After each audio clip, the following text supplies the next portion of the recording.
أعوذ بالله من الشيطان الرجيم كلا إن كتاب الفجار لفي سجين وما أدراك ما سجين۔ بسم اللہ الرحمن الرحیم۔ خواتین و حضرات، قضاء اور قدر اور حکمت اور مشیت پر ہر مسلمان کا یقین کامل ہے کہ اللہ تعالیٰ کے علم اور اندازے کے بغیر کوئی چیز موجود نہیں ہوتی، حتیٰ کہ بندہ کے اختیاری افعال بھی اس کی مشیت اور حکمت و تقدیر کے تابع ہیں۔ وہ جو چاہتا ہے کرتا ہے اور جو نہیں چاہتا نہیں کرتا۔ کسی بھی کام سے رکنے اور کرنے کی طاقت اسی کی طرف سے ارزانی ہوتی ہے۔ اللہ سبحانہ و تعالیٰ نے ارشاد فرمایا، اِنَّا كُلَّ شَيْءٍ خَلَقْنَاهُ بِقَدَرٍ، ہم نے ہر چیز کو اندازے کے ساتھ پیدا کیا۔ وَإِن مِّن شَيْءٍ إِلَّا عِندَنَا خَزَائِنُهُ وَمَا نُنَزِّلُهُ إِلَّا بِقَدَرٍ مَّعْلُومٍ، ہمارے پاس ہر چیز کے خزانے ہیں اور ہم معلوم اندازے کے مطابق اتارتے ہیں۔ ما اصاب من مصیبۃ فی الارض ولا فی انفسکم الا فی کتاب من قبل ان نبرأها ان ذلک علی اللہ یسیر، زمین پر اور تمہاری جانوں میں جو مصیبت آتی ہے وہ اپنی تخلیق سے پہلے کتاب میں لکھی ہوئی ہے، اور یہ بات اللہ کے لیے آسان ہے۔ ما اصاب من مصیبت الا باذن اللہ، جو مصیبت بھی آتی ہے وہ اللہ کے حکم ہی سے آتی ہے۔ وَكُلَّ إِنسَانٍ أَلْزَمْنَاهُ طَائِرَهُ فِي عُنُقِهِ، ہم نے ہر انسان کے اچھے برے اعمال اس کی گردن کے ساتھ لگا دیے ہیں۔ قُل لَّن يُصِيبَنَا إِلَّا مَا كَتَبَ اللَّهُ لَنَا هُوَ مَوْلَانَا وَعَلَى اللَّهِ فَلْيَتَوَكَّلِ الْمُؤْمِنُونَ، کہہ دے ہمیں وہی تکلیف پہنچے گی جو اللہ نے ہمارے لیے لکھ دی ہے، وہ ہمارا مالک ہے اور اسی پر ایمان والوں کا بھروسہ ہونا چاہیے۔ اور ایک اور جگہ ارشاد باری تعالیٰ ہے، اور اسی کے پاس ہیں غیب کی کنجیاں، انہیں اس کے سوا کوئی نہیں جانتا، وہ خشکی اور سمندر کی ہر چیز جانتا ہے، اور جو پتا کہیں گرتا ہے اس کو بھی، زمین کی تاریکیوں میں کوئی دانہ اور تازہ اور خشک چیز گرتی ہے تو بھی کتاب مبین میں لکھی ہوئی ہے۔ وَمَا تَشَاءُونَ إِلَّا أَن يَشَاءَ اللَّهُ رَبُّ الْعَالَمِينَ، اور تم نہیں چاہتے مگر وہی جو اللہ جہانوں کا پالنے والا ہے۔ ان الذین سبقت لهم منا الحسنى اولئک عنہا مبعدون، جن لوگوں کے لیے ہماری طرف سے اچھائی کا فیصلہ ہو چکا ہے وہ اس دوزخ سے دور کر دیے گئے۔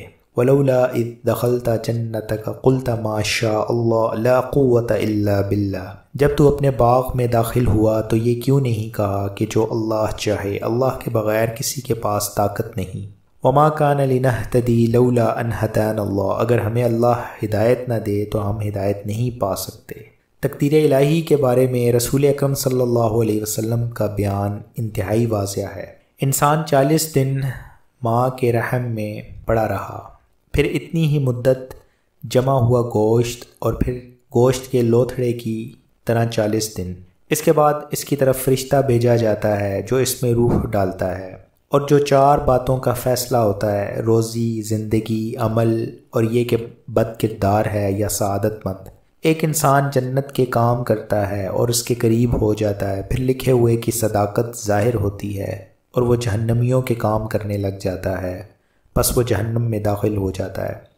اسی طرح ایک انسان برے کام کرتا رہتا ہے اور جہنم کے قریب ہو جاتا ہے، پھر لکھا ہوا سچ بنتا ہے کہ وہ ٹھیک کام شروع کر دیتا ہے اور بالآخر جنتی ہو جاتا ہے۔ ایک اور حدیث مبارکہ میں ہے، رسول اکرم صلی اللہ علیہ وسلم نے عبداللہ ابن عباس رضی اللہ عنہما سے فرمایا، میں تجھے کچھ باتیں سکھا دیتا ہوں، اللہ تعالیٰ کے حقوق کی حفاظت کرو، وہ تیری حفاظت کرے گا اور تو اسے اپنے سامنے پائے گا۔ جب سوال کرے تو اللہ سے مانگ، مدد طلب کرے تو اسی سے، اور یہ جان لے سب لوگ اگر تجھے نفع دینا چاہیں تو نہیں دے سکتے مگر وہی جو اللہ تیرے لیے لکھ دیتا ہے، اور اگر تیرا نقصان کرنا چاہیں تو نہیں کر سکتے مگر وہی جو اللہ تعالیٰ نے لکھ دیا۔ قلم اٹھا لیے گئے اور کتابیں خشک ہو گئیں۔ آپ صلی اللہ علیہ وسلم نے ایمان کی تفصیل میں ارشاد فرمایا کہ تم اللہ، فرشتوں، اس کی کتابوں اور اس کے رسولوں اور آخرت کے دن کا تسلیم کرو، اور یہ بھی یقین کرو کہ اچھائی اور برائی ہر چیز کا فیصلہ ہو چکا ہے۔ آپ صلی اللہ علیہ وسلم کا ارشاد عالی ہے، عمل کرو، ہر ایک کو اسی چیز کی توفیق ملتی ہے جس کے لیے وہ پیدا ہوا ہے۔ عبداللہ ابن قیس رضی اللہ تعالی عنہ کو رسول اللہ صلی اللہ علیہ وسلم نے فرمایا، میں تجھے ایک جملہ سکھاتا ہوں جو بہشت کے خزانوں میں سے ہے، نہیں کسی کام سے رکنے اور کسی کام کے کرنے کی طاقت مگر اللہ کی طرف سے۔ اور رسول اللہ صلی اللہ علیہ وسلم نے ایک شخص کو تعلیم دی کہ یوں نہ کہو جو اللہ تعالیٰ چاہے اور جو تو چاہے، بلکہ کہو جو اللہ تعالیٰ چاہے۔ امت محمد صلی اللہ علیہ وسلم میں لاکھوں علماء، حکماء اور صالحین وغیرہ اللہ تعالیٰ کے فیصلے اور تقدیر کے قائل ہیں، اس کی حکمت اور مشیت پر یقین کامل رکھتے ہیں، اور یہ کہ ہر چیز کے بارے میں اسے علم حاصل ہے اور ہر چیز پر اس کی تقدیر جاری ہے۔ اس کی سلطنت میں وہی ہو سکتا ہے جو وہ ارادہ کرے، اور جو وہ چاہتا ہے وہ ہوتا ہے، اور جو نہیں چاہتا نہیں ہوتا، اور قلم نے قیامت تک کی ہر چیز کی تقدیر لکھ دی ہے۔